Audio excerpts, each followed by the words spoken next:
अस्सलाम वालेकुम। मेरा नाम डॉक्टर वकास असलम है। मैं FCPS चाइल्ड स्पेशलिस्ट हूँ। रफ़ीका मेडिकल सेंटर में प्राइवेट प्रैक्टिस कर रहा हूँ। आज हम जिस टॉपिक के बारे में डिस्कस करना चाह रहे हैं वो है डायरिया। आम ज़ुबान में लोग कहते हैं इसको मोशन, बच्चों को मोशन लग गए हैं, या फिर ये कहते हैं कि पोटियाँ लगी हैं। सबसे पहले मैं आपको बताऊँगा कि डायरिया होता क्या है, फिर उसकी मैं अलामात बताऊँगा और उसकी वजह से जो पेचीदगियाँ होती हैं वो बच्चों में उसकी वजह से क्या क्या मसले मसाइल पैदा हो सकते हैं और उनसे कैसे बचना है। आज हम ये सारी चीज़ों को बारी बारी डिस्कस करेंगे। बच्चों में जो है लूज़ मोशन, वो नॉर्मल मिकदार से ज़्यादा जो है पतली पोटियाँ जिसको कहते हैं माँ बाप की लैंग्वेज में, माँ बाप की ज़ुबान में, वो लूज़ मोशन एक गर्मी में कॉमन बीमारी है जो आमतौर पर रूटीन में हमें OPD में, एमरजेंसी में, रूटीन में बहुत से बच्चे ऐसे देखने को मिलते हैं। लूज़ मोशन जो है इसकी वजह से कई कॉम्प्लिकेशंस हैं। सबसे पहले तो इसकी अलामात हैं कि बच्चे ने पतली पोटियाँ करनी शुरू कर दी हैं। इसके साथ आमतौर पे पेट में दर्द भी हो सकता है, बुखार भी हो सकता है, या फिर इसके अलावा उल्टियाँ भी हो सकती हैं। कभी कभी ऐसा होता है कि बच्चे पहले उल्टियाँ शुरू करते हैं या पहले बुखार हो जाता है, उसके बाद बच्चों को मोशन लग जाते हैं, पतली पोटियाँ लग जाती हैं। इसकी वजह से बच्चों को पानी की कमी भी हो सकती है। जो बच्चे जो उल्टियाँ कर रहे होते हैं, मोशन कर रहे होते हैं, उसकी वजह से नमकियात की कमी भी हो सकती है। फिर बुखार तेज़ होने की वजह से झटके भी हो सकते हैं, झटके लग सकते हैं। और अगर बहुत ज़्यादा सवीयर हो डायरिया, मोशन बहुत ज़्यादा हो, तो उसकी वजह से पानी की कमी की वजह से गुर्दे भी फेल हो सकते हैं। तो हमने इन सारी चीज़ों को डील करना होता है रूटीन में। हमें घर में भी ऐसे बच्चे मिल रहे होते हैं, अपने आसपास और अस्पतालों में भी। तो हमने इसलिए देखना है कि डायरिया होता क्यों है, बच्चे बार बार हमारे पास डायरिया के साथ क्यों होते हैं।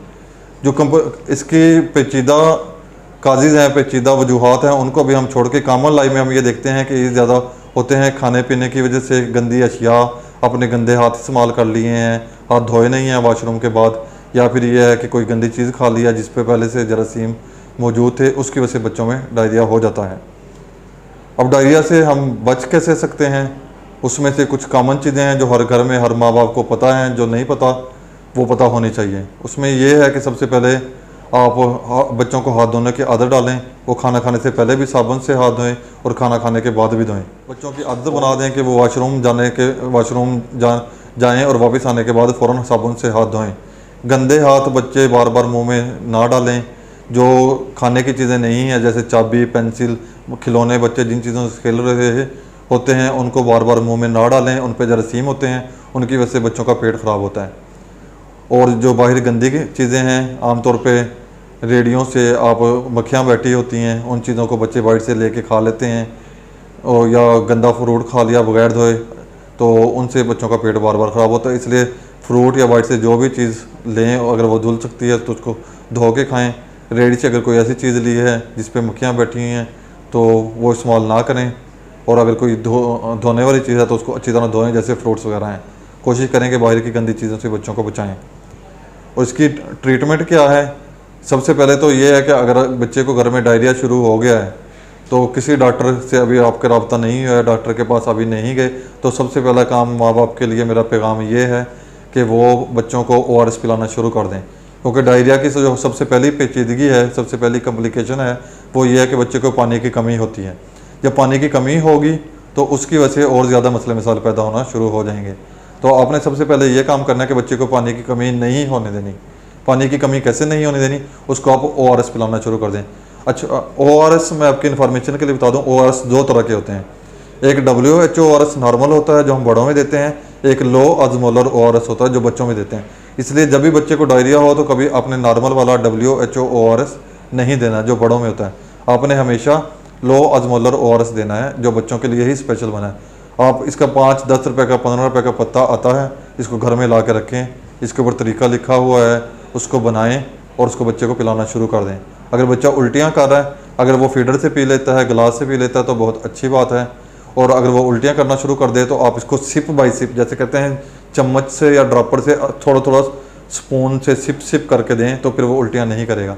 तो हम माँ बाप को कहते हैं कि इसको सिप बाई सिप दें, उससे वो उल्टियाँ नहीं करेगा। अगर फिर भी उल्टियाँ कर रहा है, फिर मजबूरी है, फिर आपको डॉक्टर के पास जाना पड़ेगा। एक बात। डायरिया के साथ अब दूसरा बुखार होता है। बुखार के लिए आप उसको पेनाडॉल दें, ब्रूफन दें, कोई भी बुखार की अच्छी मेडिसिन जो घर में अवेलेबल है वो फ़ौरन उसको पिला दें ताकि बुखार तेज़ ना हो, सर को ना चढ़े, झटके ना लगें। तीसरी बात, बुखार जब 101 से ज़्यादा हो जाता है तो कोई भी मेडिसिन असर नहीं करती, पैनाडॉल भी असर नहीं करती। फिर आप बच्चे को नहलाएं, उसकी पट्टियाँ करें, जो जो जिस्म के हिस्से गर्म हैं उन पे पट्टियाँ करें, बुखार को हल्का करें, फिर पैनाडॉल दें तो फिर उसकी तबीयत बेहतर हो जाएगी, बुखार उतर जाएगा। पेट में दर्द है, पेट में दर्द की फिर मेडिसिन बहुत सी मार्केट में अवेलेबल हैं, वो आपका डॉक्टर आपसे कंसल्ट करके आपको प्रेस्क्राइब कर देगा। उसके बाद उल्टी है, उल्टी अगर सिप बाई सिप देने ORS से बेहतर हो गई है, अच्छी बात है। अगर नहीं हो रही तो फिर जो आमतौर पे घरों में माँ बाप को सिरप पता होते हैं, ग्रेविनेट, डोमपेरिडोन, डोमल टाइप तो वो आप दे सकते हैं। अगर उसके बाद भी उल्टी ठीक नहीं हुई तो फिर आपको पता है कि फिर आपको डॉक्टर के पास जाना पड़ेगा। बाकी डायरिया में बच्चों का काज जो है सबसे बड़ा वो रोटा वायरस वायरल डायरिया है। इसमें एंटीबायोटिक्स का कोई रोल नहीं है। आमतौर पे हम देखते हैं मोहल्लों में जो इर्द गिर्द के लोग हैं वो ये कहते हैं कि ये वाली एंटीबायोटिक पिला दो, ये वाली एंटीबायोटिक पिला दो। बच्चों में क्योंकि सबसे ज़्यादा रोटा वायरस का वायरल डायरिया होता है तो इसलिए हम एंटीबायोटिक्स प्रेस्क्राइब नहीं करते। एंटीबायोटिक्स कब प्रेस्क्राइब करते हैं, उसकी कब ज़रूरत होती है, ये डॉक्टर डिसाइड करता है बच्चे को देख के कि इसकी कंडीशन वायरस वाली है या बैक्टीरिया वाली है।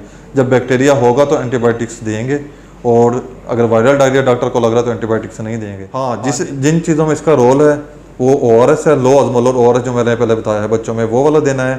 उसके बाद जिंक है, आप मार्केट में डिफरेंट नेम से जिंक मिल जाते हैं, जिंक का सिरप उसको पिलाएं। एज और वज़न के हिसाब से उसकी मिकदार मुख्तलिफ होती है, वो डॉक्टर डिसाइड करता है। तो जिंक का रोल है, वो डायरिया को बेहतर करता है। उसके अलावा कुछ आमतौर पर कॉमन प्रोबायोटिक्स वगैरह और मुख्तलिफ किस्म के साशे चलते हैं, वो रूटीन में उनका रोल नहीं था, वो कब कब देने होते हैं वो डॉक्टर डिसाइड कर लेता है। अभी डायरिया से मुतल्लिक जो मोटी मोटी बातें थी वो मैंने आपको बता दी हैं। बाकी जब चीज़ें पेचीदा होना शुरू हो जाती हैं, कम्प्लिकेट होना शुरू हो जाती हैं, तो वो फिर आपको डॉक्टर से कंसल्ट करना पड़ता है। डॉक्टर कंडीशन देख के वो डिसाइड करता है। बाकी जो बच्चों की मुख्तलिफ बीमारियाँ हैं जो कॉमन रूटीन में जो डेली लाइफ में जिनसे हमें वास्ता पड़ता है, जो माँ बाप जिनको फेस करते हैं जो प्रॉब्लम, वो हम वक्तन अपने चैनल के थ्रू यूट्यूब पे डिस्कस करते रहेंगे। उम्मीद है आपको उससे कुछ ना कुछ फ़ायदा होगा। अगर आपका ताल्लुक सरगोदा से है, आप बच्चों के मतलब कुछ मशवरा करना चाहते हैं, आप रफ़ीका मेडिकल सेंटर में शाम 4 से 8 के दरमियान मुझे आके मिल सकते हैं। और अगर आप लोग कहीं दूर से ताल्लुक़ है या सरगोदा में हैं, अभी नहीं आ सकते, तो ये नीचे मेरा व्हाट्सएप नंबर दिया हुआ, तो आप इस पर मैसेज करके मेरे से पूछ सकते हैं। बहुत शुक्रिया, थैंक यू, अल्लाह हाफ़िज़।